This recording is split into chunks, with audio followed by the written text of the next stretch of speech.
এদেশে আমরা আর কোনো আন্দোলন চাই না, আমরা আর কোনো সংগ্রাম চাই না। আমরা স্বাধীনভাবে এদেশে বেঁচে থাকতে চাই। এদেশে অনেক দল ক্ষমতা এসেছে, অনেক লুটপাট চালিয়েছে, অনেক টাকা পাচার করেছে, অনেক মানুষ আন্দোলন করে জীবন দিয়েছে। 2024 সাল এবং 1971 সালে আমরা যেমন দেশটি স্বাধীন করেছি, আমাদের এই স্বাধীনতা আগামী দিনগুলোতে আমরা অক্ষুণ্ণ রাখতে চাই।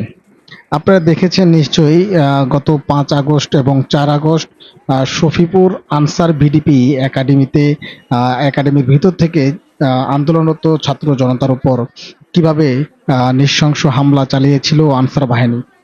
আমরা দেখেছি অনেকের পুরো শরীরে রাবার বুলেট বিদ্ধ হয়ে তাদেরকে বিভিন্ন হাসপাতালে পাঠানো হয়েছে। অনেকের মৃতদেহ আমরা দেখেছি।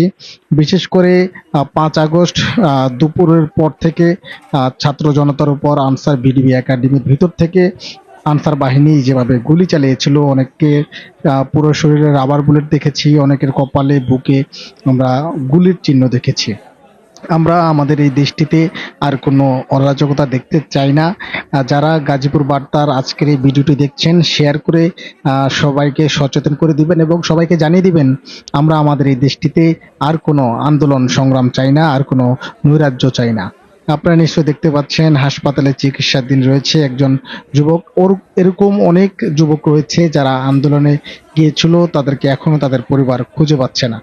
আনসার একাডেমির সামনে থেকে আয়াতুল্লাহ নামে একটি ছেলে, যার ছবি আমি সামাজিক যোগাযোগ মাধ্যমে শেয়ার করেছিলাম, সে 5 আগস্ট সরকার পতনের আন্দোলনে গিয়েছিল আনসার একাডেমির সামনে। সেখান থেকেই তাকে তার পরিবারের সদস্যরা খুঁজে পাচ্ছে না। এখন পর্যন্ত আয়াতুল্লাহকে কোথাও খুঁজে পাচ্ছে না। তার স্বজনরা, তারা দেশের বিভিন্ন হাসপাতালে গিয়েছে, ঘুরেছে, কোথাও তাকে খুঁজে পাচ্ছে না।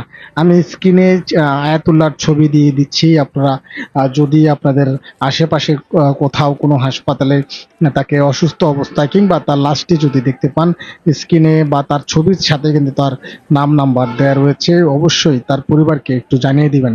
এখন আপনারা যে দেখতে পাচ্ছেন, এটি মূলত একটি অ্যাম্বুলেন্স জ্বালিয়েছিল আন্দোলনকারীরা। আপনারা দেখতে পাচ্ছেন গাজীপুরের কোনাবাড়ি এলাকায় মহাসড়কে আগুন জ্বালিয়ে দিয়েছিল আন্দোলনকারীদের সাথে মিশে থাকা দুর্বৃত্তরা আমরা দেখেছি একটি গোডাউনে আগুন ধরিয়ে দিয়েছে। আমরা দেখেছি মধুমতি ইলেকট্রনিক্স নামে একটি টিভি ফ্রিজের শোরুমে হানা দিয়ে প্রায় 10 থেকে 12 কোটি টাকা মূল্যের টিভি ফ্রিজ সহ অন্যান্য সামগ্রী নিয়ে গেছে।